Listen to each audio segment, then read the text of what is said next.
Então tá. Então, bom dia a todas e todos. Eu sou a Silvia, estou vereadora por um mandato coletivo do Partido Verde, a cidade é sua, juntamente com o João Scarpa e o Pablo Carajol, os demais co-vereadores, e estamos na direção da Escola do Legislativo, juntamente com o vereador Pedro Kawai, que está na coordenação. Para quem não conhece, a Escola do Legislativo é uma escola que tem como objetivo propiciar o debate cidadão, né? Trazendo temas para toda a sociedade, aberta à participação de toda a sociedade. A escola tem um conselho também, um conselho que analisa toda a grade de cursos, a grade de palestras, é composto por mais vereadores e por 2 professores, uma da escola pública, que é a Eliane, que está aqui com a gente, Eliane Berlato, e também da escola particular, que é o professor Josué. Inclusive, acabamos de ter nossa primeira reunião do conselho do semestre. E já nesse sentido, estamos iniciando, né, o semestre hoje, né, com essa primeira palestra, que nós vamos abordar a temática Lei Maria da Penha, relacionamento abusivo e feminicídio. Então, desde já, eu agradeço as 2 palestrantes da manhã, que eu já vou apresentar, e as demais palestrantes da tarde. E eu queria só colocar, né, que estamos completando 15 anos aí da edição da promulgação da Lei Maria da Penha, e embora seja uma legislação conhecida aí por todos, por 98% da população, é muito importante ainda estarmos debatendo essa temática, né, cada vez mais, porque o Brasil é o 5º país no ranking de feminicídio. Então, é muito triste, né? Tendo uma legislação, tendo algumas políticas, ainda estamos no ranking como 5º país que mais comete feminicídio. E a cada 90 minutos, uma mulher é vítima de violência morta, né? Então, eu queria dizer aqui que estamos felizes por fazer parte também da Procuradoria Especial da Mulher, juntamente com as demais vereadoras. A Rai está aqui com a gente, depois vai dar uma palavrinha. E dizer que em Piracicaba já tem alguns avanços, né? Diferente de alguns municípios, tem municípios que estão mais avançados, tem municípios que não. Nós temos a Rede de Proteção e Combate à Violência Doméstica, nós temos a Patrulha Maria da Penha, nós temos a Procuradoria Especial da Mulher, e dizer que eu fico feliz por ter participado, inclusive, da construção de alguns instrumentos desse quando eu estava na assessoria da vereadora Nancy Tami, e também era a vereadora Nancy Tami e a vereadora Coronel Adriana, na época, que eram as procuradoras que organizaram, que propuseram essa Procuradoria Especial da Mulher, e a rede, o conselho veio junto, e hoje tem uma rede que se reúne uma vez por mês e traz experiências, propostas e outros.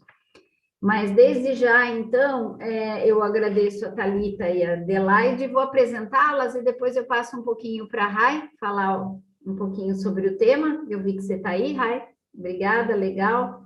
E aí você coloca um pouco da programação também, né, da semana de visibilidade aí da Lei Maria da Penha.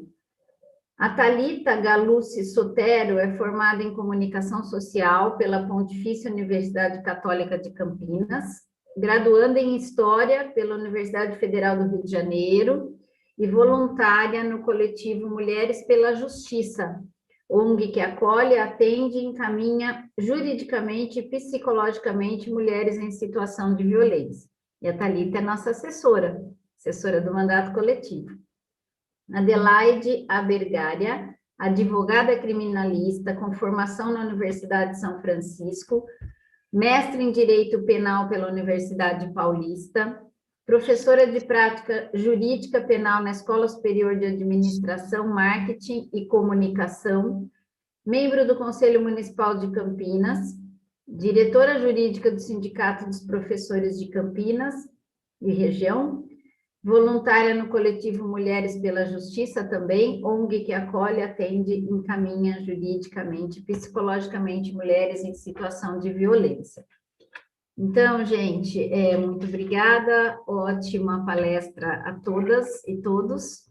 Rai, você coloca alguma questão aí, você fala um pouquinho e depois, se você puder mediar no final, Rai, a gente combina isso, tá? Estarei por aqui, mas se você quiser e puder, tá bom? Bom dia, Silvinha. Bom dia às palestrantes, a Thalita, a Adelaide. Bom dia a todas as outras pessoas aqui presentes, aquelas que nos acompanham aí por outras mídias sociais. E eu quero mais ouvir de vocês, né? Parabenizar por estarmos aqui falar dessa temática, que está fazendo 15 anos agora, no dia 7 de agosto, a promulgação desta lei. Esta lei é uma luta das feministas, das mulheres, e aí, com destaque para Maria da Penha, tanto que é denominada Maria da Penha, e o quanto esta lei muda a realidade e a forma como é tratada as violências contra as mulheres, todas elas. E estendendo, inclusive, para as mulheres, mas também para as transexuais, aquelas que têm a identidade de gênero com feminino. Então, acho que isso é importante, é um ganho para a sociedade. Esta lei ainda é uma lei que está na sua luta para a sua implementação, ela não está implementada no seu todo, e com certeza tanto a Adelaide quanto a Thalita vai trazer isso, porque ainda nós precisamos termos políticas públicas para combater a violência contra a mulher, e ainda nós não temos uma política pública de Estado. Nós temos ações pontuais de um ou outro governo, e nós precisamos avançar nesse sentido. Esta semana é uma semana que nós estamos abrindo essas discussões sobre a Lei Maria da Penha e toda a luta que nós ainda estamos empenhadas nela, para que não tenhamos nenhum direito a menos, e agradecer a cada uma das pessoas que estão nessa luta conosco. Nós temos essa semana, mas também esta pauta amplia para outros dias, a semana que vem, talvez para o mês todo. Nós vamos para as escolas, porque é lá nas escolas que nós precisamos também ter uma ação para que as gerações do futuro elas sejam educadas para a não violência, para não preconceito, para não a discriminação, para não o machismo. Então, a gente está nessa, para não o racismo, que acho que é importante colocar essa questão antirracial. E nós estamos aí, então, e temos a participação nesta pauta da Câmara de Vereadores por meio da Procuradoria da Mulher, que, como a Silvinha já falou, faz parte as 4 vereadoras, e nós também contamos com a organização desta semana com o Conselho Municipal da Mulher, com a participação da sua presidenta e do conselho, né, das suas conselheiras, e também do Centro de Referência da Mulher, por meio da sua coordenadora, a Marilda. Então, agradecemos aqui este momento do Legislativo está fazendo essa discussão como um curso, né, um curso de formação, e agradecer cada uma de vocês que estão aqui contribuindo conosco, a Adelaide e a Thalita e a própria Silvinha, que coordena da direção desta escola. Obrigada e boas discussões aí para nós, uma boa aula. Vamos aprender aqui um pouco mais. Obrigada.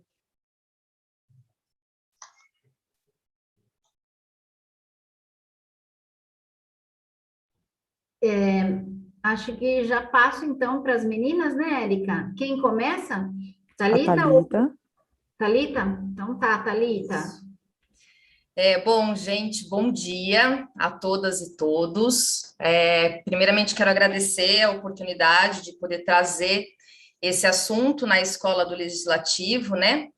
E aí a gente quer, assim, nesse ciclo de palestras, nesse momento inicial, e a minha primeira explanação aqui, não vai ser muito longa, mas para que a gente possa falar da Lei Maria da Penha, acredito que seja bastante importante nós falarmos quem foi, ou melhor, quem é a Maria da Penha, né? Quem é essa mulher? Então, a proposta inicial aqui é trazer um pouco, bem brevemente mesmo, a trajetória da Maria da Penha, né? E a Maria da Penha, ela no decorrer, né, de toda a sua luta, todo o seu processo, ela lançou um livro em 94, eu vou falar desse livro também um pouquinho, tá? Mas só para vocês saberem, aqui ele tem uma riqueza de detalhes mesmo, né, de todo o processo, desde quando ela iniciou a sua luta, né, como eu falei, mas toda a trajetória dela também está amplamente divulgado aí, né, na internet. Se vocês buscarem, procurarem aí, vocês vão ver que tem um resumo mesmo dessa trajetória, né? Então, como eu disse, a proposta eu trago então um pouco dessa trajetória dela, porque aí acho que vai dar um embasamento bastante importante para que a Adelaide, né, ela possa aí falar um pouco especificamente da Lei Maria da Penha, né, e todas as suas particularidades. Eu vou, então, abrir aqui, só um minutinho, pessoal, só colocar aqui a apresentação.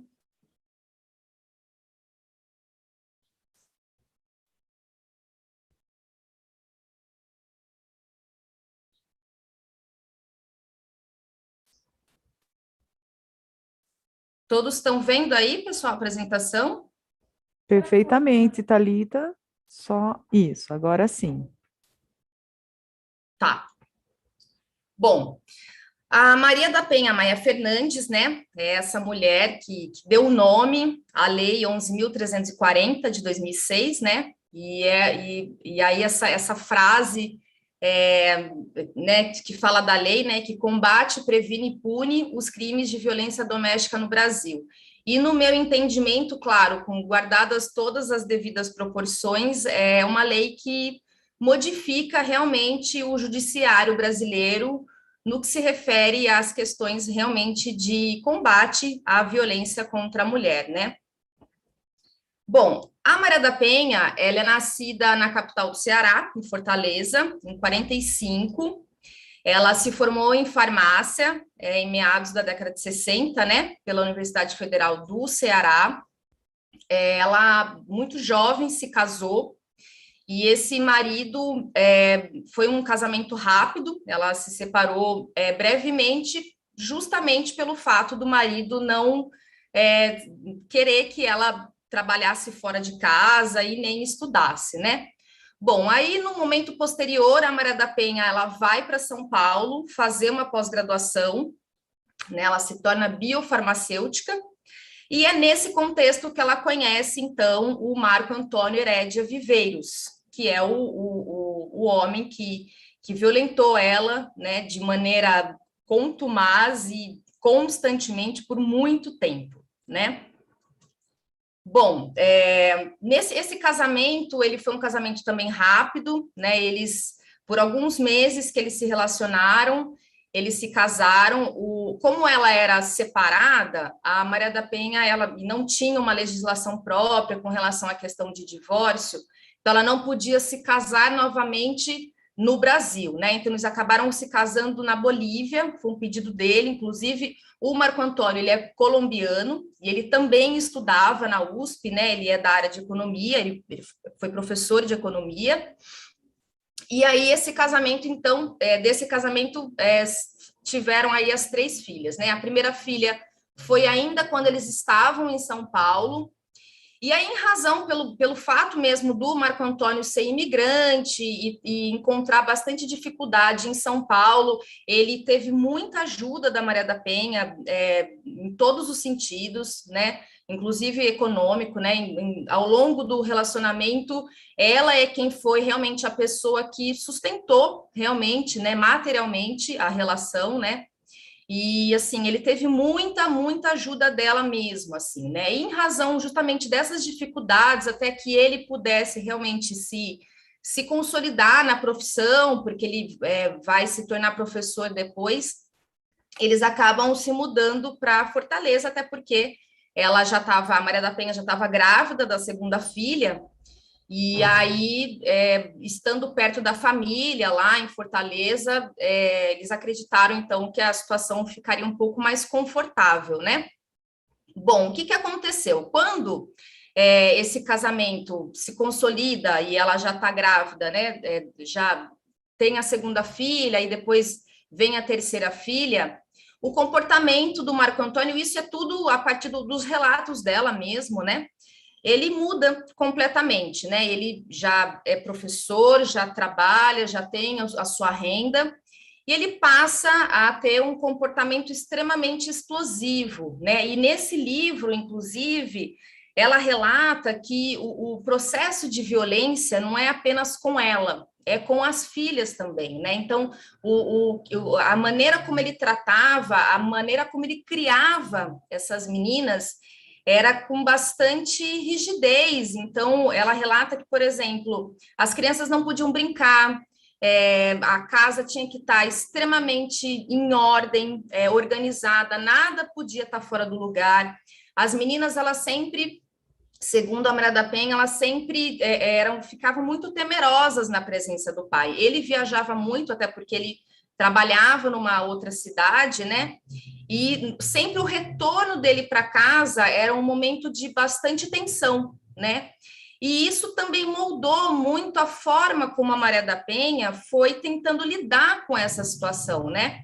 E eu acredito que, em razão das filhas, né? Eu não sou mãe, mas eu posso imaginar que mulheres que são submetidas a esse repetido número de violência, né, doméstica, quando tem filhos, né, nesse contexto, eu acredito que a dimensão da violência e a forma como ela é tratada pela própria vítima, ela ganha contornos muito mais complexos, né? Bom, e aí, assim, a Maria da Penha, nesse contexto todo, né, dele ser bastante violento, explosivo, não só com ela, assim como com as filhas também, ela já está querendo se separar dele, né, ela já está pensando que forma que ela ia fazer isso, então, ela já estava, assim, quase que, talvez, desconfiando, mas dentro do relato que ela traz no livro, é como se ela quisesse desconfiar, mas, ao mesmo tempo, ela está falando do pai das filhas, da pessoa com quem ela dorme todos os dias, então, quer dizer, é uma desconfiança sempre tratada de maneira como se, será que é isso mesmo? E, assim, é quase como você não querer acreditar, embora as evidências todas estivessem muito presentes, né? Bom, e é aí, então, que em maio de 83, aí eu trago até esse relato, né, que é quando ela realmente acorda com esse barulho forte, né, que aí depois de muito tempo ela vai entender que passa a ser realmente o tiro que ele mesmo deu nela, né, que ele atirou contra ela. E aí ela faz justamente esse relato, né? Um gosto estranho de metal se fez sentir forte na minha boca, enquanto um borbulhamento nas minhas costas me deixou ainda mais assustada. E isso me fez permanecer com os olhos fechados, fingindo-me de morta, porque temia que Marco me desse um segundo tiro. Quer dizer, então só reiterando o que eu disse, né? Ela tinha desconfianças, mas ao mesmo tempo ela enfim, não queria acreditar, né? E acredito que esse tipo de violência e as vítimas que são submetidas a essa violência, acho que passam justamente por esse mesmo sentimento, né? Bom, a Maria da Penha, então, ela passa 4 meses no hospital, né? Inclusive, nesse processo da internação do hospital, ele é extremamente frio, o Marco Antônio, e também muito violento.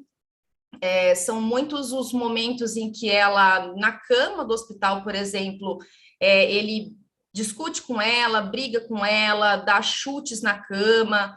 Então, tem todo um processo de violência psicológica, né, com a Maria da Penha. E o tempo todo, o que ela reitera aí no relato que ela traz no livro, é sempre pensando nas filhas, né? Como é que as filhas estavam, qual o contexto das filhas. Porque, além de tratá-la dessa forma violenta, o Marco Antônio, ele criou todo um contexto, um aparato de distanciar a Maria da Penha e também isolar as filhas da própria família, né? E aí, nesse momento, a própria família da Maria da Penha, a irmã que é médica, os pais, amigas muito próximas, passam também a entender como é que estava aquele contexto, né? Os indícios todos levavam a realmente acreditar que a situação não estava nada normal, né? Não sei se dá para colocar nesses termos. E aí, depois desses 4 meses de internação, ela volta para casa. E aí o Marco Antônio, ele inclusive não deixa ninguém visitá-la, pelo menos nas 2 primeiras semanas desse retorno, alegando que ela precisava se acostumar, precisava né, ter uma adequação no retorno para casa. Então, ela realmente entra num processo de cárcere privado nesses 15 dias, né? E as próprias filhas também eram privadas de ver a mãe, né? Ele não deixava, toda vez que as filhas tentavam se aproximar da mãe, ele era muito, muito violento com as próprias meninas, né? E vários relatos, assim, e até voltando um pouquinho, na questão de quando ela estava internada, 2 pessoas que foram extremamente fundamentais para que a Maria da Penha pudesse ter acesso às informações, às coisas que estavam acontecendo na casa dela. E também, no momento posterior, quando ela já estava na casa, foram as 2 funcionárias, as 2 empregadas que estavam com ela, né, o tempo todo e que cuidavam das crianças, né? Então, os relatos são de que, por exemplo, ele não comprava o mínimo de alimentação para as meninas passaram a comer apenas, por exemplo, bolacha de água e sal de manhã, não comiam frutas, até o leite foi privado das meninas. Então, isso, acredito eu, avaliando, né, dentro do que ela traz nesse relato, mantia, de alguma forma, a Maria da Penha, acho que de maneira, né, nessa relação, de maneira para que ela pudesse tentar encontrar caminhos para se livrar dessa situação, mas também pensando nas filhas, né? Porque, além dela, como falei, as filhas também estavam submetidas a todo esse processo violento, né? Ele era muito cruel mesmo, e submetia as meninas a situações de tortura, né? Ela relata, por exemplo, que a filha do meio, ela tinha problemas com questões de fazer xixi à noite, por exemplo, e ele não deixou, então, ela parou de tomar água. Ele proibiu ela de tomar água, ela podia tomar água até a hora do almoço, e depois ela não podia tomar água. Isso não só com ela, as outras 2 meninas também, né? Mas ele relata sobre ela especificamente. E também um outro fato que me chamou bastante atenção, né, sobre essa questão realmente de submeter as filhas a sessões de tortura, é que a menorzinha, ela tinha o hábito de chupar o dedo, né? Criança, ela não tinha 2 anos de idade, e ele passou a amarrar a mão da menina com uma meia e com um elástico, né? Então, assim, e todas essas informações a Maria da Penha teve através dessas 2 mulheres, né? Dessas 2 empregadas que estavam na casa, né? A própria questão da alimentação das meninas. Bom, então, quando a Maria da Penha, né, retorna para casa, mantida em cárcere privado, e aí esse segundo momento de tentativa de assassinato, né, que hoje diríamos feminicídio, né, mas naquele momento não existia esse termo, não tinha isso na legislação ainda, o que acontece? Ele deixou de tomar banho no banheiro do casal e queria que ela pudesse sozinha fosse tomar banho. Inclusive, um detalhe, quando ela retorna do hospital, a Maria da Penha, como vocês estão vendo aí na foto, ela fica paraplégica, né? Então ela necessita de cuidados, né? Naquele momento, inclusive, mais ainda, porque ela estava num processo de recuperação. Então ela precisava de ajuda para poder tomar banho, né? Fazer essas atividades básicas. E ele não ajudava ela, tanto que quando ela voltou do hospital, ela foi tomar banho 3 dias depois de muita insistência, inclusive, porque ele alegava que não tinha tempo para ajudá-la.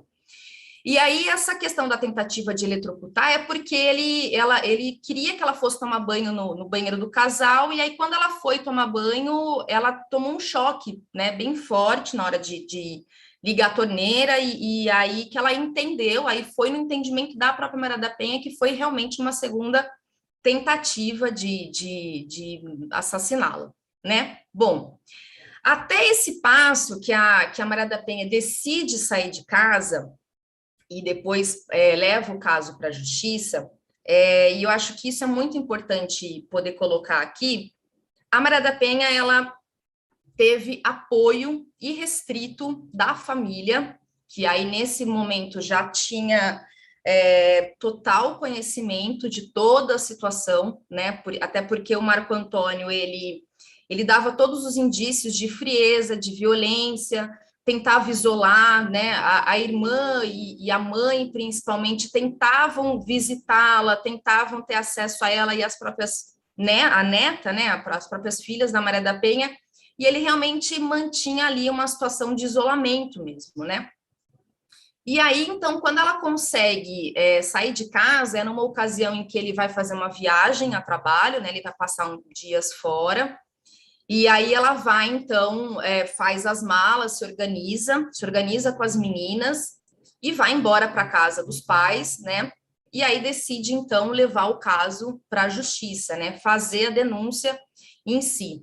E é legal porque, assim, o livro da Maria da Penha, o relato que ela traz a riqueza de detalhes, inclusive ela dá o nome de todas as pessoas com quem ela atendeu, os médicos, as amigas, o próprio delegado que recebeu a primeira denúncia. Então, ela vai realmente trazendo essa riqueza de detalhes, né, no relato que ela traz. Bom, nesse processo na justiça, ela consegue, porque ela conseguiu reunir provas, né, com a ajuda, inclusive, das duas funcionárias que ela tinha na casa, né, com o relato dessas funcionárias, com o depoimento delas, com o depoimento das amigas, da mãe, e com tudo que ela foi construindo realmente de indícios e de provas, ela, então, consegue a guarda das filhas, né? E aí eu falo isso porque acho que a Adelaide talvez possa trazer isso com mais propriedade, mas naquele momento, acredito eu, né, lá nos idos dos anos 80, para que a mulher pudesse obter a guarda das filhas e não dar aquele termo abandono de lar, acho que foi preciso realmente toda uma fundamentação muito importante, né, muito rica, para que ela pudesse realmente ter essa guarda das filhas e não ter o tal do abandono de lar, né? Bom, e aí 8 anos depois acontece o primeiro julgamento. Esse primeiro julgamento, inclusive, ele foi adiado 2 vezes, né? A segunda vez ele foi suspenso em razão de muito tumulto, muita desorganização. E aí, ele, então, nesse primeiro julgamento, ele é condenado a 15 anos de prisão, porém, a defesa, o Marco Antônio, ele contava com 3 advogados nesse momento, ele consegue um recurso para, então, responder em liberdade, né? Bom, 5 anos depois, acontece um segundo julgamento, e aí essa condenação, ela diminui, né? Passa para 10 anos e 6 meses de prisão. Porém, essa sentença ainda também não tinha sido cumprida, ela não foi cumprida até esse momento, né? Então, aí é quando a Maria da Penha, num primeiro momento, como eu falei, em 94, ela escreve o livro, né? O Sobrevivi, Posso Contar. Acho, inclusive, esse título extremamente emblemático, né? Porque quantas não sobreviveram, né? E não puderam contar as suas histórias. Bom, e aí em 98, então, ela aciona os tribunais internacionais, né? Então, através aí do Centro pela Justiça e Direito Internacional e o Comitê Latino-Americano e do Caribe para a Defesa dos Direitos da Mulher, ela aciona, então, a OEA, né? A Comissão Interamericana de Direitos Humanos da Organização dos Estados Americanos. E aí a OEA, o que que ela abre esse processo, né? Ela abre, acho que uma espécie de inquérito, né? Faz todo um relatório, e o caso 2051, que é o caso da Maria da Penha, então, passa a ter essa caso, a história dela passa a ter essa divulgação internacional, né? E aí, diante de todo o processo da Maria da Penha e de todas as provas, a OEA ela notifica o Estado brasileiro, responsabilizando ele por negligência, omissão e tolerância em relação à violência doméstica praticada contra as mulheres brasileiras. Isso em razão especificamente do caso da Maria da Penha. Bom, em 2002, a Corte Interamericana de Direitos Humanos, ela condena o Estado brasileiro por omissão e negligência, né? E aí é nesse mesmo ano que o Marco Antônio tem a prisão decretada. Aí, no momento posterior, então, em razão dessa condenação, o Estado brasileiro, atendendo não só a recomendação número 3, né? Eu coloco a recomendação número 3 porque ela tem uma especificidade, né? Mas todo o relatório, todas as recomendações que estão presentes nessa condenação baseiam aí os projetos de lei, né? Que deram aí origem à Lei 11.340, que é a Lei Maria da Penha, né? Ela é denominada Lei Maria da Penha. Aí, no momento seguinte, a Maria da Penha, ela também é indenizada, mas aí até destaco, né, que ela fala que dinheiro nenhum pode pagar a dor e a humilhação das 2 últimas décadas de luta por justiça, mas ela consegue, né, de alguma forma aí apresentar a partir da história dela essa mudança, essa modificação, né, no judiciário brasileiro, na legislação brasileira, e acredito eu que um processo de avanço, claro, que está sendo construído, mas acredito que não tem como a gente negar toda a modificação, né, que tem aí na legislação brasileira após a promulgação dessa lei. A Maria da Penha, ontem eu estava vendo, inclusive, uma entrevista dela, que ela deu para o UOL, né, agora mesmo, né, em razão, porque dia 7 agora vai fazer 15 anos da lei, e o que ela diz, né, segundo o que ela traz, é que, assim, o ganho que ela teve não foi pessoal, né, não foi para ela especificamente. Ela diz que o que para ela tem como realização é o fato justamente dessa história dela ter modificado a legislação brasileira, né? E aí poder, de alguma forma, ajudar todas as mulheres que são submetidas a essa violência, né? E acredito que a história da Maria da Penha é uma história que ela se repete, ela é muito parecida, semelhante, com todas as outras vítimas aí de violência doméstica. Então, deixa eu só voltar aqui.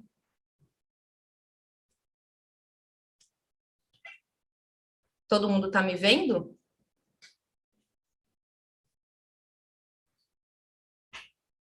O pessoal consegue me ver? Sim, Então tá. perfeita você. Então, pessoal, eu tô assim, acho que essa minha breve explanação, ela acho que mais para poder dar uma cama, né? Um embasamento aí para que a Adelaide agora possa trazer aí com riqueza de detalhes com relação à legislação da Maria da Penha mesmo, né? Com relação à lei Maria da Penha.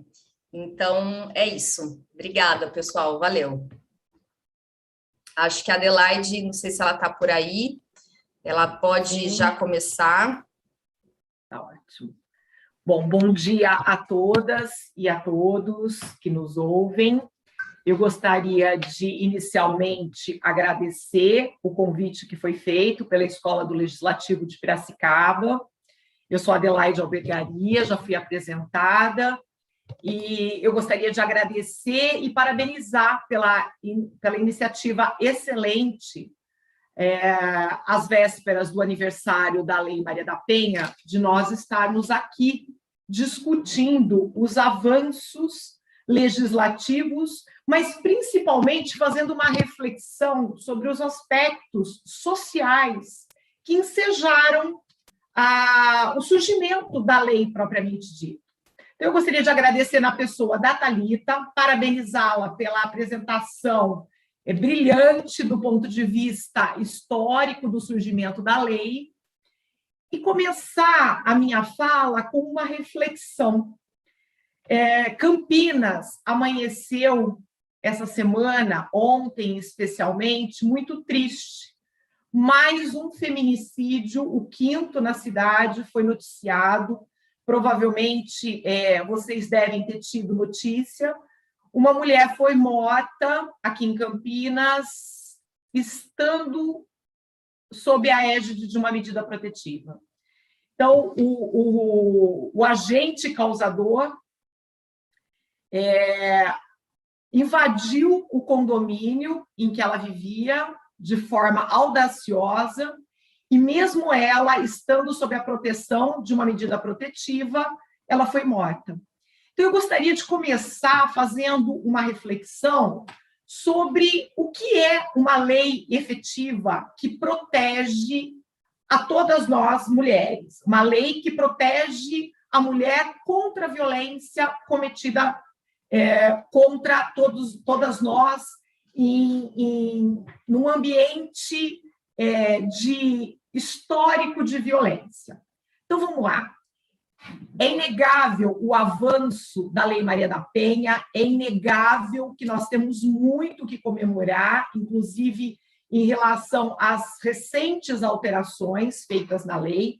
A lei é um mecanismo imprescindível para a defesa, a vida e a integridade de todas as mulheres. Agora, a gente precisa entender essa lei dentro de um contexto do nosso Estado brasileiro.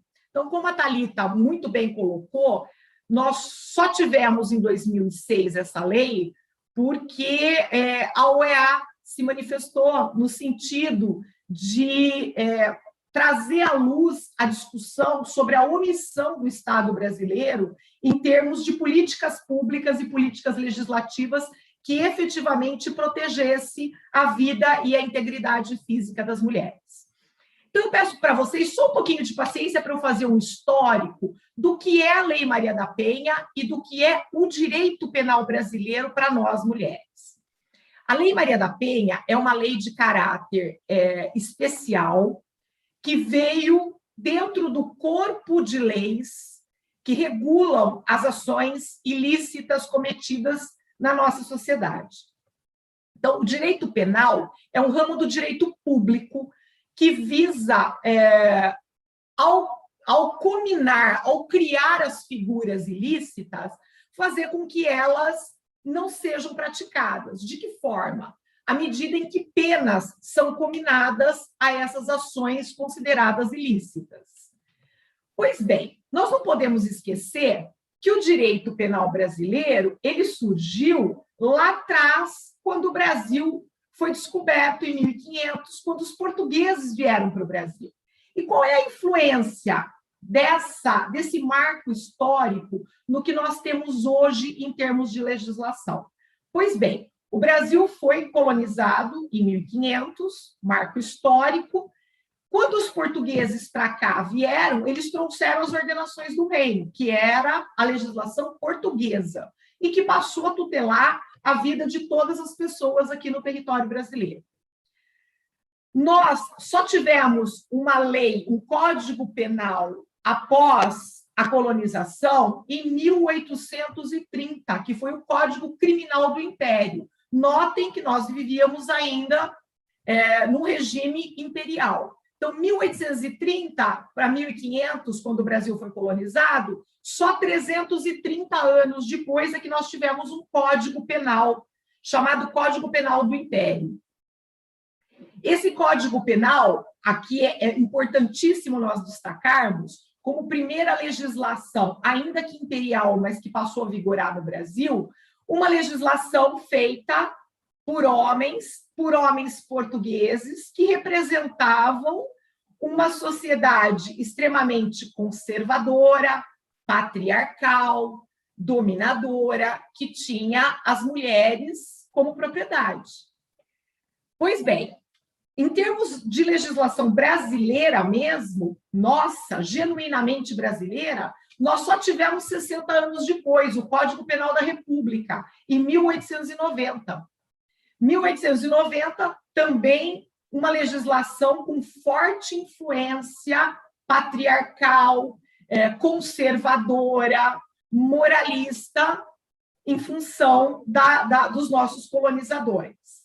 Avançando mais um pouquinho, em 1932, então, só recapitulando, 1500, 1830, 1890, 1932. 1932, nós tivemos um compilado de várias leis esparsas, chamada Consolidação das Leis Penais, que pegaram lá leis específicas que estavam soltas no nosso ordenamento, e essas leis foram compiladas, não chegou a ser um Código Penal. O Código Penal que nós temos hoje e que trata de assuntos que impactam nas nossas vidas como mulheres, por exemplo, a rubrica do feminicídio, lá no artigo 121, o aborto, os crimes contra a honra, os crimes contra a dignidade sexual, é o Código de 1940. Então, 1500, 1830, 1890, 1932, a consolidação das leis penais, 1940, o atual Código Penal brasileiro, que está em vigor até hoje. Sofreu inúmeras alterações ao longo desses anos, mas continua na sua essência. E qual é essa essência? Um direito penal feito pelos homens para os homens e com um olhar estritamente masculino. Em função, obviamente, de uma cultura oriunda lá na colonização, em que a mulher ela existe para servir ao homem, ela existe para ser secundária nas relações humanas. Infelizmente, é essa a essência que está arraigada na nossa legislação. Nós tivemos um grande avanço em defesa das mulheres em 1984, com a Lei de Execuções Penais. 1984 foi um marco também muito importante na legislação penal, porque em 84 nós tivemos uma lei, a 7.209, que veio alterar alguns aspectos da parte geral do Código Penal de 1940, que está em vigor até hoje. Na sequência, a gente teve a Lei 7.210/84, que é a Lei de Execuções Penais, que trouxe como garantia para as mulheres o tratamento específico no sistema penitenciário, porque até então a mulher cumpria a pena sempre seguindo as regras do sistema penitenciário masculino. Só em 84 é que passamos a ter esse olhar para as mulheres que estavam inseridas na comunidade, na sociedade carcerária, né? Então, foi um marco também que nós precisamos destacar aqui. Agora, o marco maior foi a Constituição Federal de 88, e que trouxe para a nossa discussão um preceito nela inserido, que é o preceito da isonomia. Homens e mulheres são iguais perante a lei em direitos e obrigações. Aqui é importante a gente dar uma parada para pensar que, até 1988, a mulher era vista sempre como, e legalmente falando, como uma propriedade. Então, ela passava da mão do pai para a mão do marido. Quando não, com a morte do pai, o irmão assumia para ele a tutela de gerenciar e direcionar a vida dessa mulher. Não foi diferente com a Maria da Penha. Maria da Penha teve um casamento, o primeiro casamento, que não teve sucesso, né? Não teve continuidade, justamente porque ela queria trabalhar e ele não deixava. E aqui é interessante nós destacarmos que também durante muito tempo a mulher no mercado de trabalho, quando ela casava, ela era demitida. Por quê? Porque essa mulher casada era uma mulher que, para o mercado de trabalho, não ia render, não ia ter uma produtividade esperada. Então, é importante a gente estabelecer esse marco de 88, até nós chegarmos efetivamente na Lei 11.340 de 2006.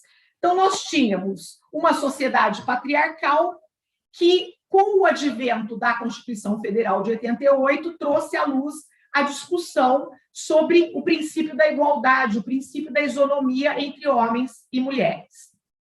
Bom, agora eu também gostaria de refletir com vocês um pouquinho sobre se a Constituição Federal de 88, como marco legislativo, se ela, por si só, ela foi suficiente para alterar essa visão, né, de desigualdade entre homens e mulheres.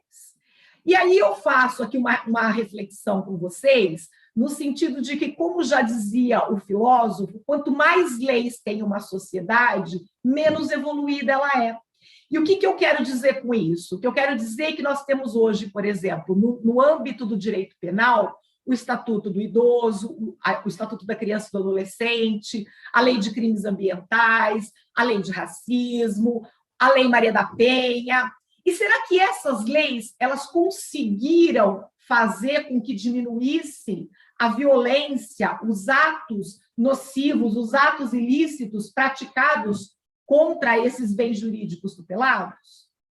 Infelizmente, nós vamos chegar à conclusão de que não, né? Porque senão eu não teria iniciado a fala aqui lembrando desse feminicídio que foi notícia na mídia impressa, televisiva campineira e estadual ontem. Por que é que a lei, por si só, ela não consegue dar conta de coibir esses atos ilícitos praticados contra aqueles bens que nós queremos tutelar?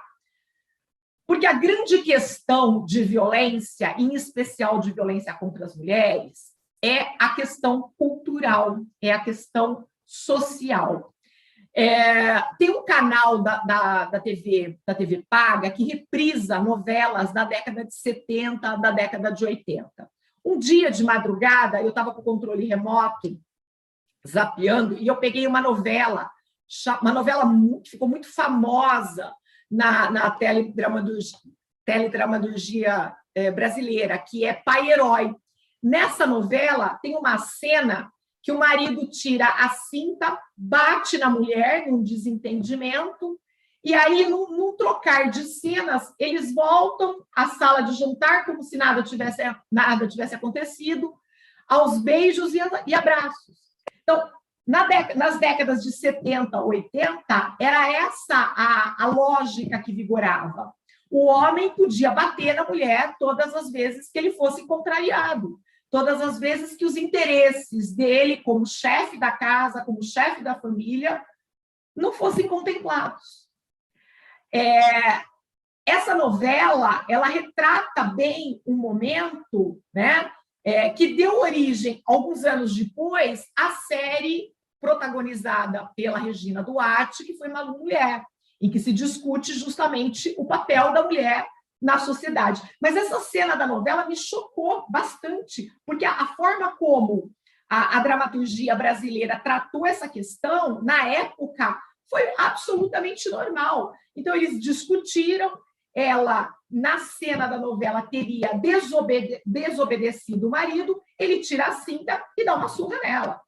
E, na sequência, eles voltam para a sala de jantar como se nada tivesse acontecido. Então, a naturalização da violência contra a mulher, ela é algo cultural. E é contra isso que nós precisamos lutar. E, obviamente, não nos apoiarmos somente na questão da legislação, da existência da lei, mas sim fazer com que essa lei cumpra efetivamente o seu papel. Bom, vamos dar mais um avanço. Eu estou falando do marco da Constituição Federal de 88. Na sequência, nós tivemos um outro marco decisivo em 2015, que foi a existência da figura do feminicídio no Código Penal, mais precisamente no capítulo que trata dos crimes contra a vida. E nesse ano surgiu uma celeuma, né, no sentido de para que a figura do feminicídio? Já existe a figura do homicídio, que é o matar alguém, e esse alguém é qualquer pessoa. Então, foi uma grande dificuldade, dentro de uma sociedade machista, nós conseguirmos levantar a discussão de que a existência da figura do feminicídio, ela se fazia necessária a fim de que nós soubéssemos efetivamente quantas mulheres estavam morrendo pelo fato de serem mulheres. Então, não era uma simples morte, né? Um simples caso tratado estatisticamente de se tirar a vida de alguém, que por si só já não seria simples, o tirar a vida de alguém. Agora, nós precisávamos dessa figura no Código Penal, consubstanciada no Código Penal, para que nós tivéssemos condições de saber quantas mulheres perderam a vida pelo fato de serem mulheres, a fim de que, com esses números, políticas públicas pudessem ser estabelecidas para evitar que outras mulheres viessem a morrer pelo fato de serem mulheres. Mas, olha, essa discussão, gente, ela aconteceu em 2015, quer dizer, nós estamos hoje em 2021, há 6 anos. A dificuldade de nós mostrarmos para a sociedade os motivos pelos quais essa figura do feminicídio era importante é algo, assim, inimaginável, porque se nós pensarmos em políticas públicas que efetivamente combatam a violência contra a mulher e sejam eficazes para solucionar o problema da violência, seria inimaginável. Em 2015 nós temos que fazer essa explicação. Mas essa explicação, ela foi importante, e essa discussão ela se fez necessária justamente por conta do que eu falei agora há pouco, da questão cultural, daquilo que está enraizado na nossa sociedade, né? Bom, dando mais um avanço, né, nós tivemos recentemente uma decisão do STF que acabou com a possibilidade de, no Tribunal do Júri Popular, um homem invocar a tese da legítima defesa da honra para matar uma mulher. Olha só, 2021, gente. Nós tivemos durante muitos anos essa tese sendo estrelada nos tribunais do júri popular. Então, o homem, ele era traído, né? Se é que a gente pode usar essa expressão, a mulher, por algum motivo, não queria mais se relacionar com ele, arrumava um outro companheiro, um outro namorado, tinha um outro interesse em termos de relacionamento, e esse homem se achava no direito de matar essa mulher, alegando, invocando a tese da legítima defesa da honra. Pois bem, o STF, em recente decisão, mais precisamente do ano passado, de 2020, ele colocou uma pá de cal nessa discussão, ou seja, em sede de defesa criminal no Tribunal do Júri Popular, o homem está proibido, através da sua defesa, de invocar essa tese de legítima defesa da honra. Então, algo que, para nós, em termos de argumento para tirar a vida de uma mulher, já tinha se tornado totalmente inimaginável, nós precisamos, em 2020, ter essa decisão do Supremo Tribunal Federal para efetivamente colocar uma pá de cal nessa história. Bom, agora, feita essa explanação histórica, só para a gente fazer a discussão sobre as causas sociais de violência contra a mulher, nós vamos para a lei, efetivamente, a 11.340 de 2006, que no dia 7 de agosto está completando 15 anos. Olha que interessante, gente, ao longo desses 15 anos, essa lei, ela sofreu diversos preconceitos, porque quando ela foi criada em 2006, existia uma fala jocosa de que acaba em cesta básica.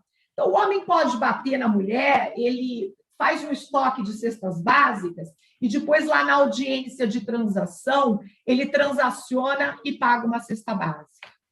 Felizmente, muitos avanços aconteceram ao longo desses anos para acabar com essas distorções. E eu chamo a atenção de vocês para o artigo 17 da Lei Maria da Penha, que veda de forma expressa a aplicação de penas de cesta básica ou qualquer outro tipo de pena de menor relevância, justamente para colocar um ponto final nesse preconceito de que a violência contra a mulher era visto como um delito de menor potencial ofensivo. Porque a Lei 9.099/95, que é uma lei que trata dos juizados especiais criminais e destinada a delitos de menor potencial ofensivo, era vista como uma lei que poderia ser aplicada subsidiariamente à Lei Maria da Penha. Então, o artigo 17, inclusive, ele é oriundo de uma súmula da 588 do Superior Tribunal de Justiça. Um outro detalhe importante diz respeito ao crime de lesão corporal praticado no âmbito da violência doméstica. Para esse tipo de ação, em se tratando da existência de lesão corporal, a ação é pública e incondicionada. Então, não há mais aquela possibilidade anterior de se pressionar a mulher para que a mulher, entre aspas, porque não é o termo correto, retirasse a queixa feita contra o seu agressor. Um outro avanço no artigo 16 da lei, também alteração recente, em que para haver a renúncia do direito de retratação em outros delitos, que não especialmente a lesão corporal, essa renúncia ela tem que ser feita numa audiência, na presença de um promotor e na presença de um juiz.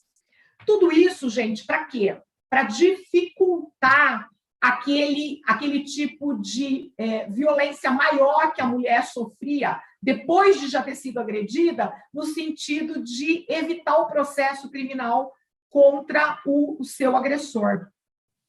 A lei ela fala de 5 tipos de violência: física, psicológica, sexual, patrimonial e violência moral.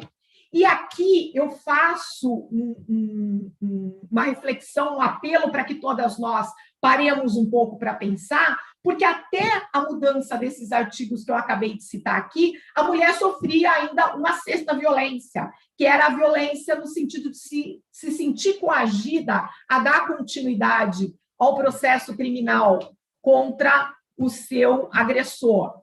E os argumentos eram os mais variados, mas principalmente a dependência econômica, a necessidade de continuar com o agressor por falta de condições de sobrevivência, Por medo, por falta de condições materiais de continuar a sua vida, de dar continuidade à sua vida e dar continuidade ao processo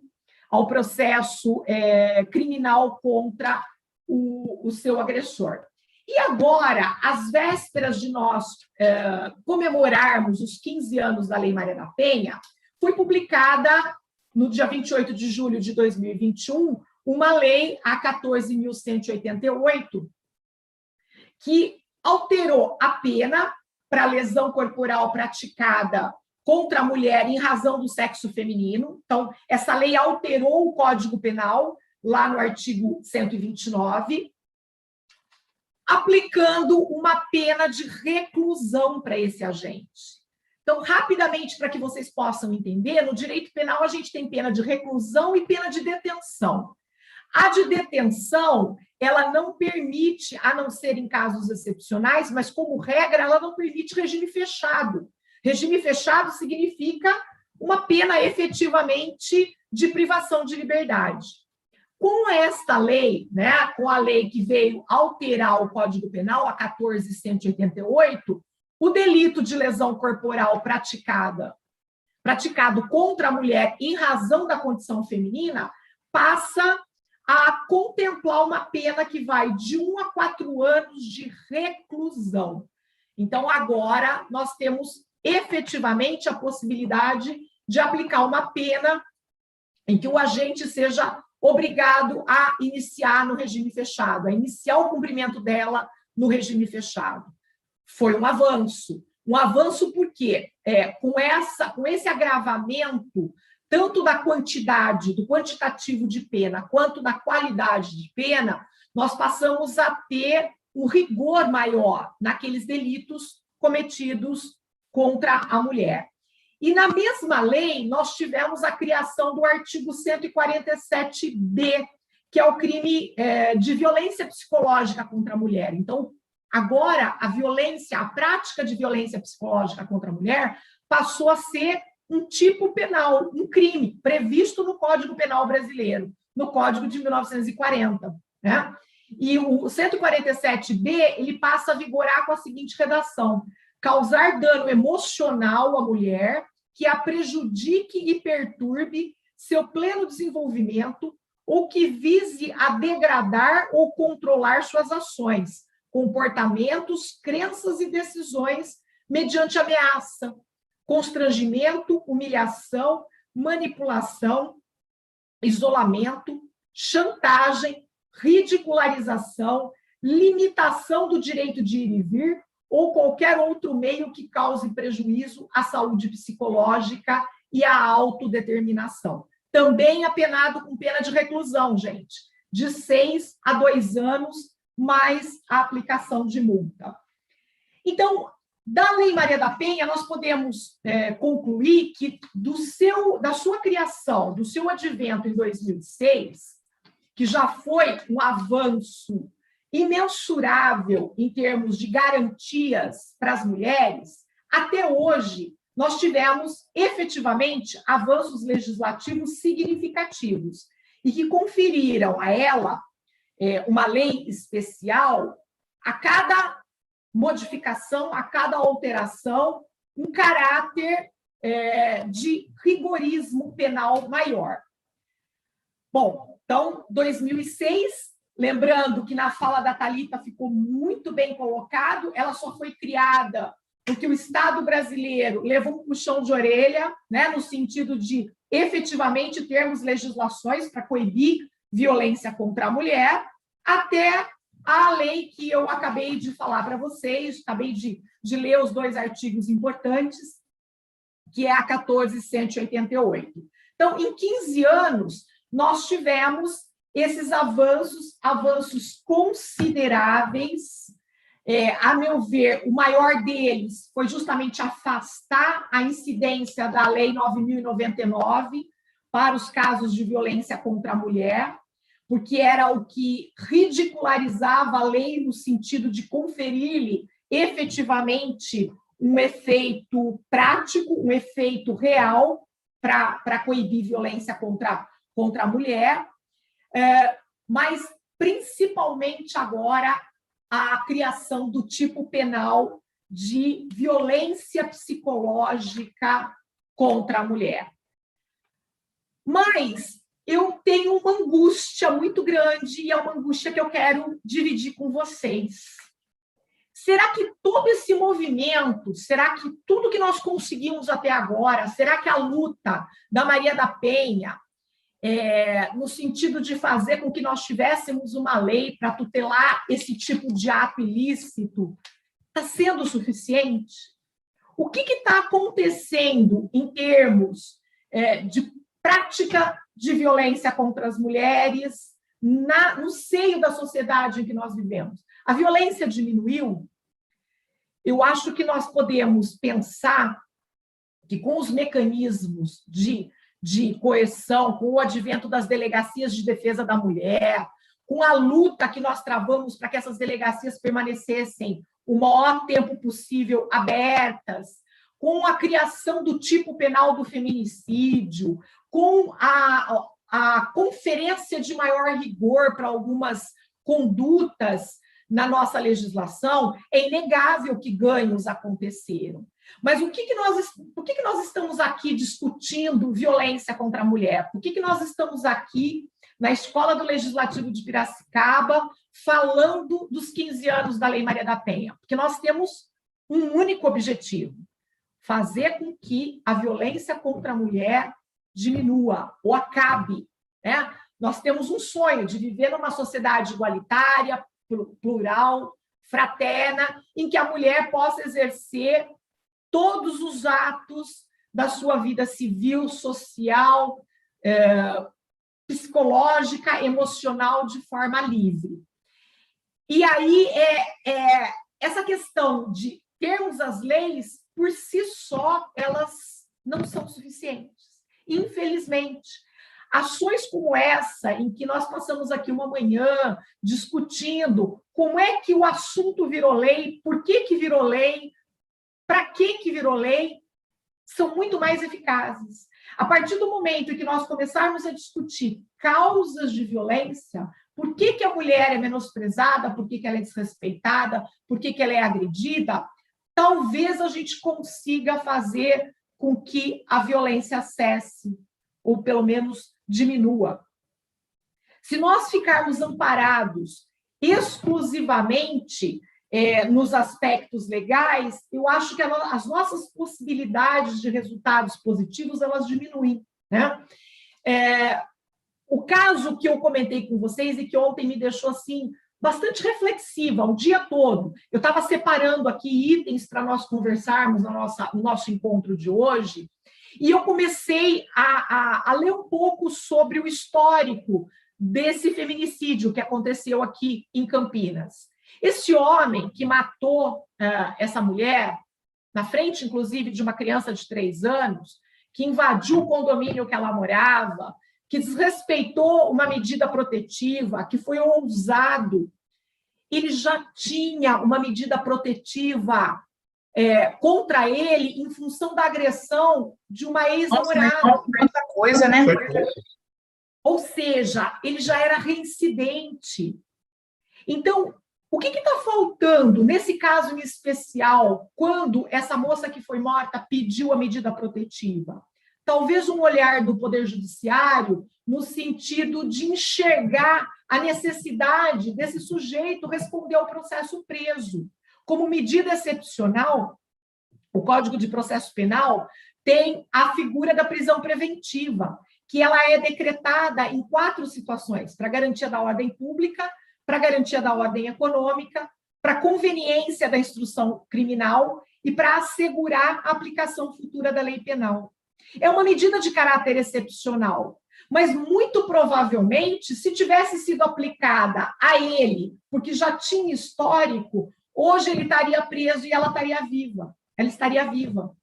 Então, esse olhar de como aplicar a Lei Maria da Penha do ponto de vista estritamente legal, é que muito provavelmente não vai ser suficiente para que nós tenhamos resultados futuros. A lei ela precisa ser aplicada com um olhar de alguém que enxerga a possibilidade, numa ameaça, uma possibilidade real de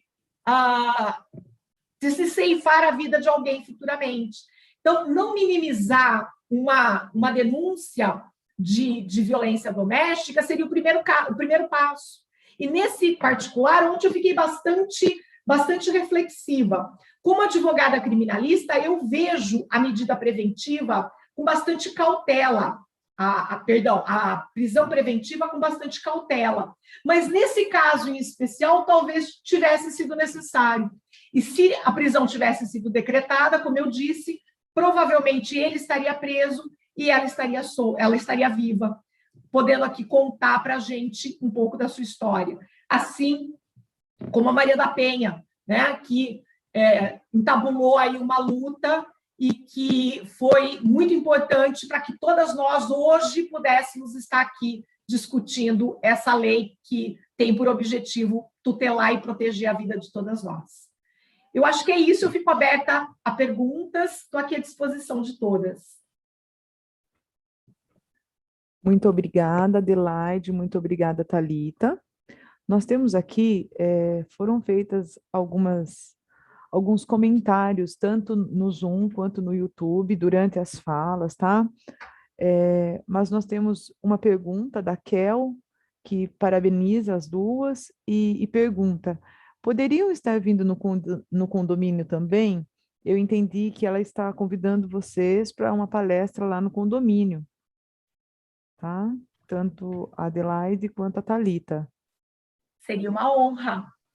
tá? Sim, claro. Então, Kel, você tem os contatos da escola, aí com a afirmativa das palestrantes, por favor, entre em contato para a gente alinhar isso, ok? Tenho também aqui um comentário do co-vereador, do João Scarpa, que pede que, por favor, repasse.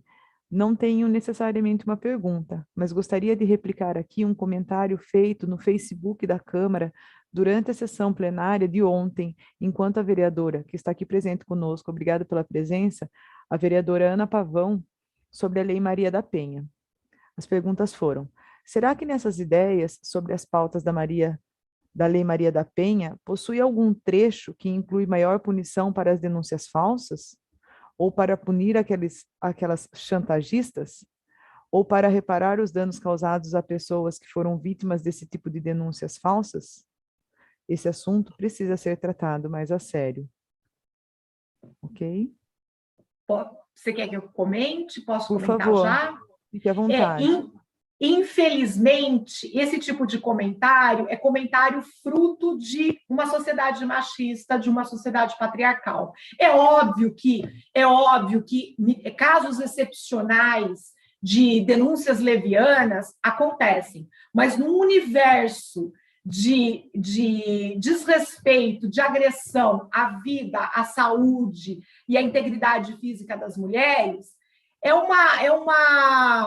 digamos assim, é uma existência muito ínfima que nem justificaria tal reflexão. Se nós estamos aqui hoje discutindo a Lei Maria da Penha, é porque uma mulher está sentada numa cadeira de rodas, vítima de uma violência. Então, em todos os setores, existem sempre aquelas situações excepcionais que fogem ao escopo, ao objetivo da lei. Mas, em hipótese alguma, a lei, justamente por serem tão ínfimas essas condições, ela deve se preocupar em tratar delas. Até porque é muito mais fácil para o homem comprovar que não praticou violência do que para a mulher provar que foi vítima de violência. Já existe todo um aparato dentro da nossa sociedade que faz com que a mulher ela sofra preconceito quando ela é agredida e quando ela busca ajuda justamente para corrigir essa injustiça. Então, eu acho que assim, é um grande equívoco a gente até gastar energia nesse sentido. Sim. Eu queria aproveitar, oi, Érica, Adelaide e todos que nos acompanham, eu queria aproveitar também, e eu fiquei pensando, né, dentro da resposta da Adelaide, porque também tem uma coisa, Adelaide, sobre, acho que cada vez que acontece uma denúncia, uma mulher chega numa delegacia da mulher, de alguma forma um inquérito é aberto, e aí tem todo um processo de provas, de comprovação dessa violência. Então, acho que assim, a partir do momento que essa mulher, ela vai fazer, essa mulher, e não só mulher, aí eu quero inclusive emendar uma pergunta, que eu acho que é importante, porque às vezes as pessoas acham que a Lei Maria da Penha, ela opera só de marido para mulher, né? De namorado, ex-namorado, ex-companheiro, e aí a gente sabe que ela tem uma ampliação, que ela está no âmbito de relacionamento, de outros relacionamentos, por exemplo, de pai para filho, avô para neto, quer dizer, de repente, se você puder até explicar um pouquinho sobre isso, mas sobre essa questão especificamente, eu fiquei pensando que, na verdade, existem todo um processo de construção de provas, né? Para que essa mulher, então, para que esse homem tenha uma medida protetiva, seja investigado, seja enquadrado na Lei Maria da Penha, tem uma construção através de um inquérito policial, né? Então, se de repente tem uma denúncia ali que de repente vem em razão de uma chantagem ou de, sei lá, que pode acontecer, né? Enfim, a gente sabe, claro, que no universo é uma exceção, mas que pode acontecer, mas acho que o momento posterior dessa denúncia, que se é falso ou se não é, tem o trabalho policial, né? Tem todo o trabalho do judiciário que justamente vai corroborar ou não com essa denúncia. Acho que é um pouco nesse sentido também, né? Posso completar? Claro, fica à vontade. Bom, então vamos lá, Thalita, eu achei perfeita essa sua colocação, porque quando é triste, porque a gente tem muito pouco tempo aqui, né? Eu gostaria de estar falando muito mais do que eu falei, eu tentei fazer uma síntese de todo o aspecto legal. Mas em sala de aula, quando do advento da Lei Maria da Penha, eu enfrentei uma pergunta de um aluno justamente nesse sentido. Ele falou o seguinte: professora, essa lei não contempla o princípio do contraditório. O que significa isso? Vamos imaginar, professora, hipoteticamente, que a minha mulher, numa ação de retaliação, ela se jogue escada abaixo ou bata propositalmente com o rosto na parede, fique toda arranhada e vá até a delegacia de polícia fazer um boletim de ocorrência contra mim, dizendo que foi agredida. Não é injusto, professora, porque o princípio do contraditório não vai estar estabelecido. Muito provavelmente, esse delegado vai solicitar uma medida protetiva e vai fazer com que eu seja obrigado a sair de casa por conta dessa suposta agressão. Aí o que eu respondi para ele foi o seguinte, que esse argumento é um argumento muito utilizado para aqueles que querem invalidar a Lei Maria da Penha. Porque, como a Thalita colocou, efetivamente, a palavra da mulher tem que ser valorizada. Se não fosse assim, não teria o menor sentido, obrigatoriamente, em termos de eficácia da lei, né, nós analisarmos de forma diferente. No entanto, os mecanismos, os organismos específicos de investigação, que no caso é a Polícia Civil, a Delegacia de Defesa da Mulher, obviamente vai fazer a oitiva dessa mulher e a oitiva desse sujeito. Vai confrontar os argumentos que foram apresentados, vai fazer com que essa mulher seja submetida a um exame no IML, e o IML, o exame pericial, ele é muito eficaz no sentido de desmontar uma versão falaciosa, uma versão mentirosa. Então, não é simples assim, chega lá, faz uma alegação leviana, falsa, inverídica, e automaticamente já é concedida uma medida que vai cercear os direitos e a liberdade desse suposto agressor. Então, o que a gente não pode? A gente não pode dar vazão para esses argumentos, porque esses argumentos eles são utilizados justamente para invalidar a lei. E a lei de violência doméstica, como a Thalita colocou, é uma lei que abrange todo e qualquer tipo de violência contra a mulher no ambiente doméstico. Então, é o irmão contra a irmã, o filho contra a mãe, o marido, o companheiro, o namorado contra a companheira contra a outra companheira. Então, é a violência cometida no ambiente doméstico, em que essa mulher agredida, via de regra, é subjugada justamente por estar num ambiente em que ela não tem voz para fazer com que essa agressão seja exteriorizada. Então, a gente precisa, assim, desmistificar essa história de que é uma lei sectária e que protege mulheres sem ouvir a outra parte. Isso não é verdade. Não é verdade do ponto de vista técnico e não é verdade do ponto de vista operacional dos mecanismos estatais que trabalham com a lei. Ok, obrigada, Adelaide, Thalita. A nossa vereadora Ana Pavão e a vereadora Rai gostariam de ter uma palavrinha. Por favor, Ana, fique à vontade. Bom dia a todas, obrigada pela palavra. Bom, Adelaide, você foi fantástica na sua resposta em relação ao que colocaram no Facebook ontem. Infelizmente, o Facebook tem sido uma terra de pessoas ignorantes, de pessoas, eu posso falar com muita certeza, e sem cultura, que falam o que querem e não assumem o que dizem.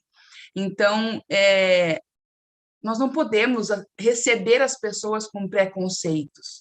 Nós não podemos receber as pessoas com o que eu ouvi falar. Nós temos que receber as pessoas, sim, com o que você tem de técnico, o que você estudou para estar atendendo aquela pessoa. Então, por isso que nós precisamos ter nas cidades pessoas capacitadas para atender essas mulheres.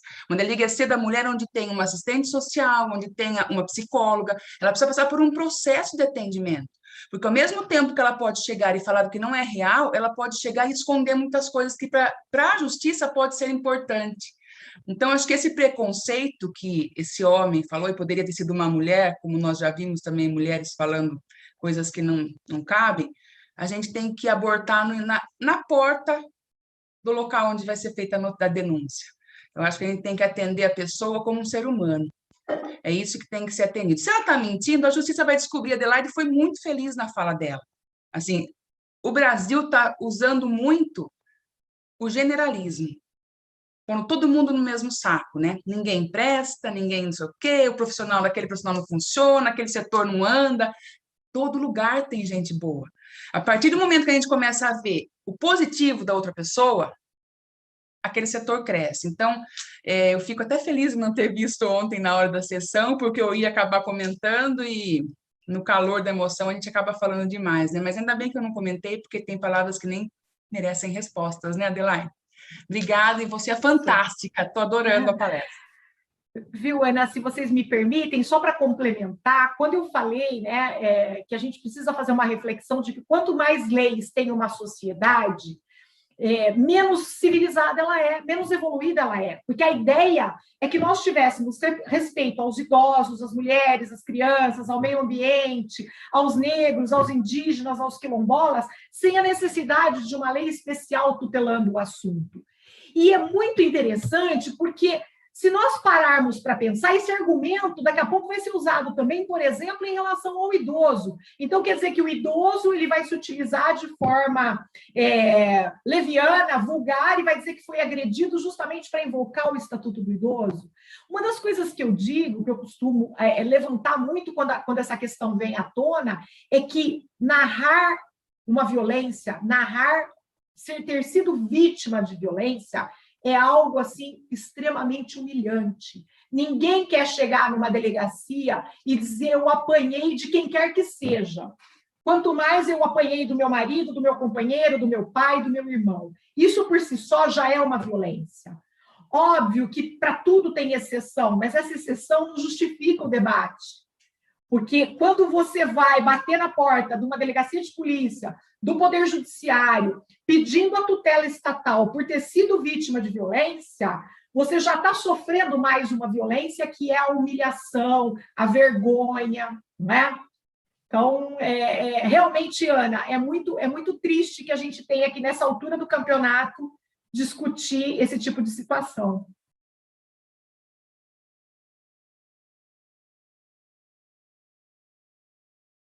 A vereadora Rai gostaria de uma palavra também? Quero. Acho que a Adelaide traz uma exposição e uma reflexão sobre essa questão da violência contra a mulher muito prudente e muito sábia. Eu passei por violência doméstica lá nos idos dos anos 70, quando tinha apenas 19 anos de idade, e o quanto é difícil assumir que está sofrendo uma violação de direito. E até porque, inicialmente, a gente nem entende, a gente, às vezes, fica perguntando, será que é isso mesmo, né? E essa questão trazida aqui pelo Face é comentário dessa natureza que impede e dificulta as mulheres fazerem a denúncia. Porque, infelizmente, parece que é um tema fácil de lidar com a questão da violência contra a mulher, simples, mas como nós não estamos preparados, a sociedade não está preparada para isso. E não poucos os casos, pra gente, quando a gente se encoraja, e às vezes demora anos para nos encorajarmos, entendermos o que está acontecendo conosco e vamos buscar um lugar de apoio, que aí, felizmente, hoje nós temos a Delegacia da Mulher, nós temos os Centros de Referências da Mulher, nós temos os Conselhos da Mulher, nós temos, ganhamos, na verdade, equipamentos que dão esse apoio, mas ainda faltam muita formação e informação, porque não são poucas as vezes que as mulheres chegam nas delegacias e perguntam, mas o que você fez para apanhar? E aí imagina lá nos anos 70, quando nós tínhamos coragem, que a gente foi uma delegacia comum, tinha um homem que nos atendia e tal como a Maria da Penha, a história da Maria da Penha relata muito a história de tantas mulheres que sofrem violações de direitos, que ela precisou recorrer à instância OEA, às instituições internacionais para que o Brasil olhasse para essa questão, e ainda nós estamos num aprendizado. Nós não temos ainda uma conscientização do que é a violência contra a mulher e como que nós ouvimos esse reclamo da mulher. Porque quando essa mulher chega a um espaço para denunciar, é porque ela já passou por muita, muita violação. E aí as pessoas ainda têm essa dificuldade de entender isso.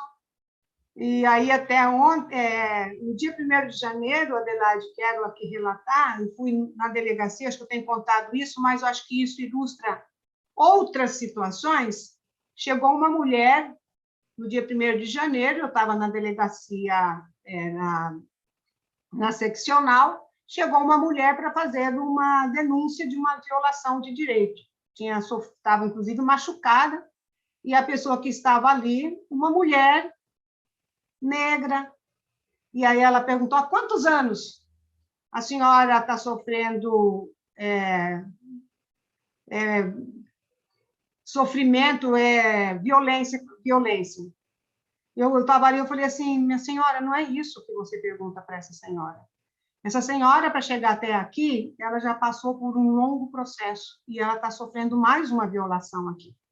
Então, eu acho que nós estamos aprendendo. Portanto, eu acho que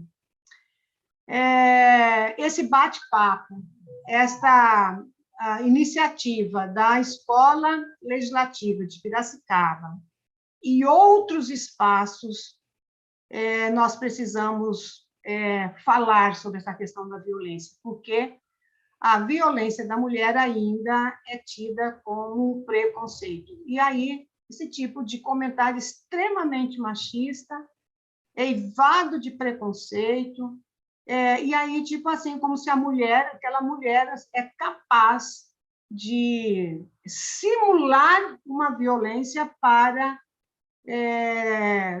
prejudicar esse homem. Quem sofre violência não faz isso em hipótese alguma. Quem tem coragem de fazer isso, se é que tem alguém que é capaz de fazer isso, inclusive, uma mutilação de si própria, é uma coisa assim, é um flagelo de si próprio. Então, assim, eu acho que é uma outra questão que a gente, inclusive, tem que abordar sobre isso, porque daí é uma pessoa que talvez esteja com outros problemas de natureza emocional, outras descompensações, que precisa ser vista do ponto de vista terapêutico, médico, psiquiátrico, até porque precisa fazer isso, porque quando nós padecemos de uma violência, não é fácil assumir, porque tem essa vergonha da humilhação, da exposição, de chegar para alguém falar que você está sendo vítima de violência, que você está sendo estuprada, porque também tem essa questão da violência sexual, e você falar para outra pessoa que você está sendo estuprada, que você está apanhando, que você está sendo humilhada, que você está sendo execrada física e emocionalmente, é muito difícil, e acho que aqui tem várias mulheres que já passaram por essa situação, e eu estou falando de experiência própria, o quanto foi difícil eu falar que eu sofria violência, o quanto foi difícil, até porque a época, quando eu fui no médico falar que eu estava toda machucada depois de 15 dias de casada, o médico olhou para mim e falou assim, o começo é assim mesmo. Aí, o que você vai falar? Uma garota de 19 anos, que o médico, o ginecologista, olha para você toda machucada, e fala, não, é assim mesmo o começo. Então, assim, a gente precisa caminhar muito, muito, muito, muito, para que nós possamos romper com essa estrutura do patriarcado, essa estrutura machista, essa estrutura racista, porque daí as mulheres negras ainda têm mais dificuldade ainda. Acho que a gente precisa colocar isso na pauta. Então, eu acho que a Adelaide e a Thalita a Thalita trazer a história da Maria da Penha, com os detalhes que ela trouxe, e quem lê o livro da Maria da Penha é até difícil de ler, porque dói na alma a história da Maria da Penha, e toda essa ilustração, exposição que a Adelaide trouxe aqui, ela é de suma importância para o nosso aprendizado e para a gente olhar para a violência contra a mulher com outro olhar. E como que nós ouvimos esse reclamo, esse apelo que as mulheres fazem quando chegam até os espaços hoje que nós conquistamos as duras penas, e que a gente tem muito ainda a fazer, né? Acho que é isso. Obrigada. Obrigada, Rai, pela fala, tá? Nós temos aqui um relato também que eu gostaria de fazer depois da Rosana. Obrigada por compartilhar conosco, Rosana, e gostaria também de passar a palavra agora para a Sílvia, nossa diretora.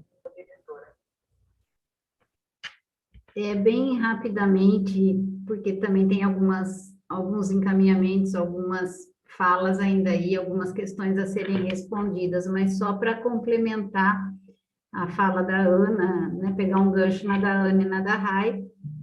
Eu também não vi essa postagem, Ana, ainda bem, né, a gente estava lá, a primeira sessão presencial, um pouco tensa, não fiquei no Face e na sessão, ainda bem, né, porque se tivesse visto também, a gente acaba ficando triste, chateada, nervosa com toda essa situação, e aí, às vezes, na hora de falar ali no ímpeto, como você disse, a gente acaba até, né, de repente você olha e quer revidar ali, não sei se era o local, mas triste toda essa situação. E dizer também que eu também fui vítima de violência doméstica em 2006, logo que a Lei Maria da Penha foi promulgada, né?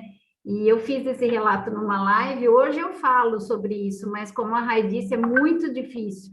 Eu fiz 3 BOs, eu fiz uma medida protetiva, na época tinha que representar o BO com testemunha, você tinha que levar a testemunha na delegacia da mulher, era muito complicado. A Rai, inclusive, participou comigo de toda essa situação, foi minha companheira e minha advogada depois, no processo de separação, minha amiga, e ninguém faz isso, assim, não dá para acreditar que você já está machucada ali, né? Você vai porque você está machucada, mas é difícil até você ir, né? Porque você tem ainda, naquela época, ainda mais preconceito, né? Vergonha e medo. Então, gente, é muito, muito difícil saber que existem esse tipo de situação, que se há que existem, né? Não deve existir, né? É só isso, e tá excelente o debate, a conversa, muito bom. Érica, você continua aí, bem? Érica, se você Oi? me permite, só para a Sílvia e para a Ana, para a gente responder essa pergunta que surgiu no Face, É simples de dizer. A mulher que, de forma leviana, faz uma denúncia, ela responde por falsa comunicação de crime, que já está no Código Penal, ó, desde 1940. Artigo 340 do Código Penal é para todos, para homens e mulheres que movimentam o poder legislativo, o poder judiciário, perdão, e a polícia de forma leviana. Então, a gente já tem instrumentos para coibir esse tipo de situação pontual e de caráter excepcional.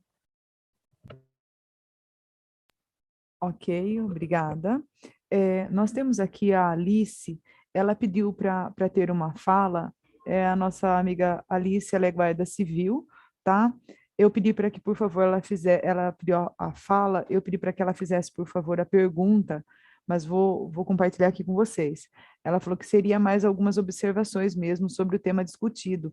Ela é guarda civil e temos um programa nas escolas sobre prevenção. Estaremos nas escolas na semana de 10 a 26, tá? Alice, se você estiver nos ouvindo e puder colocar aqui, compartilhar conosco as escolas, ela colocou também a Guarda Civil Feminina Fernanda, está participando pelo YouTube, e a Patrulha Maria da Penha. Muito obrigada mesmo pela presença, tá? Se puder compartilhar conosco as escolas aqui. Continuando, a Rosana fez um relato aqui que eu queria compartilhar com vocês. Primeiro ela diz: parabéns, doutora Adelaide, somos colegas de profissão. Fui vítima de violência doméstica em 98. Fiquei tetraplégica. Na época, foi usado exatamente o discurso de legítima defesa da honra. Uso cadeira de rodas desde os 19 anos. Quando fui na delegacia, a resposta foi que não poderiam fazer nada. Até riram na época. Na época falei: quando eu estiver morta, vocês vão lá para pegar o meu corpo. Muito triste, né? Então, é um relato, na verdade, se vocês quiserem falar alguma coisa, é um relato da Rosana. Rosana, sinta-se abraçada. Realmente é uma situação muito triste, assim como a morte dessa mulher esse final de semana aqui em Campinas, que me fez passar a segunda-feira todinha refletindo sobre o que mais nós podemos fazer, além, obviamente, dessa luta incansável por uma legislação que puna de forma severa e exemplar esse tipo de violência.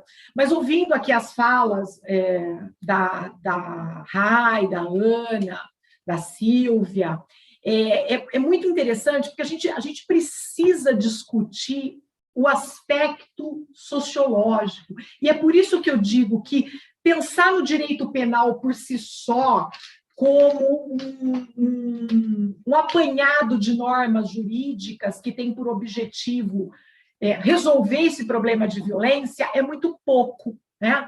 Então, vejam, alguém, eu não sei se foi a Ana, se foi a Raik ou a Silvia, que falou da mulher negra que foi fazer o boletim de ocorrência na delegacia.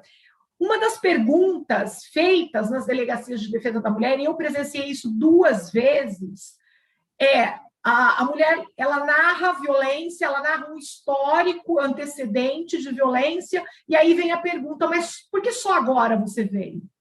Como se a mulher tivesse elegido um determinado momento para ir lá pedir ajuda do poder estatal, né?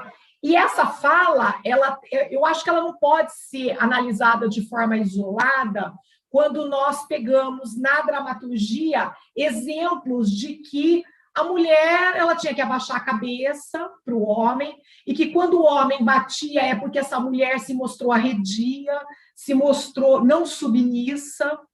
E nós não podemos esquecer que ainda hoje, em alguns programas de algumas igrejas, existe a fala de que a mulher tem que ser submissa ao homem. Então, a mulher apanhou porque não foi submissa. Por que não ficou quieta? Por que não engoliu? Por que foi retrucar? Né? Então, esse cenário é um cenário que fomenta a violência. E é isso que a gente precisa discutir. Por que a mulher ela tem que ser submissa? Por que a mulher não pode se insurgir? Por que a mulher não pode denunciar quando sofre violência? Por que ela não pode buscar a tutela do Estado? Por que isso contraria a estrutura que vendem para nós de que a família precisa ser preservada. Então, muitas vezes a mulher fica quieta porque ela quer preservar a família. Ela não quer brigar com o pai, ela não quer brigar com o marido, ela não quer brigar com o irmão, né? E um outro detalhe também que eu gostaria de ter abordado, eu até separei aqui, é que o Código Penal hoje, lá nos crimes que tratam, no caso do estupro em especial, que é um crime hoje contra a dignidade sexual, até 2005 o estupro era visto como um crime contra os costumes. Então, a violência praticada contra a mulher era mais uma conduta que atingia os costumes sociais do que a dignidade dela como mulher, a dignidade sexual. E pasmem vocês, gente, até 2005, quando a mulher ela era estuprada e ela se casava, incidia sobre esse caso, sobre esse fato, uma excludente de punibilidade, não se punia o agente. Se a mulher foi estuprada e casava com ele próprio ou com um terceiro. Por quê? Porque a mulher estuprada se casou, o problema está resolvido. Então, ela volta a ter aquela aura de mulher que conseguiu um lugar ao sol na sociedade. Ela casou-se. Olha um absurdo. Isso é recente. Essa alteração aconteceu em 2005. Então, o casamento da vítima de estupro com o próprio agente que a estuprou ou com um terceiro era uma causa excludente de punibilidade. Se a gente parar para analisar esses elementos, é aterrorizante do ponto de vista do direito penal para as mulheres, para nós mulheres. Por isso que a Lei Maria da Penha, ela precisa ser entendida num contexto que começou lá com a colonização. Mas acho que era isso que eu queria completar. Eu posso fazer um comentário? Claro, Posso? fica à vontade. Eu respeito muito essa questão que a Adelaide falou da igreja colocar em algumas mulheres esse peso da submissão, e isso é uma coisa que nós precisamos refletir também, mulheres cristãs, porque eu sou uma mulher cristã e eu tenho orgulho de falar que eu sou submissa ao meu marido. Por quê? Porque a submissão é você caminhar ao lado, a submissão é você estar junto, é você manter um ambiente harmonioso. Não quer dizer que você precisa concordar, não quer dizer que você está abaixo, que você é menor, que você tem que se humilhar, mas sim você ser humilde para aceitar quando você está errado ou certo. Então, a forma como é colocada isso, Adelaide, você foi muito feliz no falar, a gente precisa explicar isso. Ser submisso ao seu marido não é você se humilhar a ele, não é você ser escrava, não é você ter que apanhar e ficar quieta, não. É até um momento para você talvez sentar e conversar e tentar manter a harmonia. E se não der certo, vamos seguir a vida, mulherada, não precisa ficar embaixo de chicote, não precisa. Hoje nós temos, sim, lógico que no meio cristão a gente não aconselha, não gosta da separação, mas se for preciso, temos que separar. Não podemos viver no inferno. Acho que Deus prega o amor, né? Então, muito bem, a mulher precisa aprender a interpretar as coisas, né, Adelaide? Porque às vezes fica com isso na cabeça e fica presa, né, angustiada por uma fala de um pastor ou de um líder religioso que é só religioso. Jesus não é, Jesus é amor. Jesus quer que a gente seja feliz, que a gente tenha uma família linda. E se isso não está acontecendo, cada um tem que seguir a vida para o lado que tem que ir. Parabéns pela sua fala. Exatamente, Ana, é isso mesmo. É a convivência pacífica e harmônica em todos os setores da nossa vida, né? Com respeito.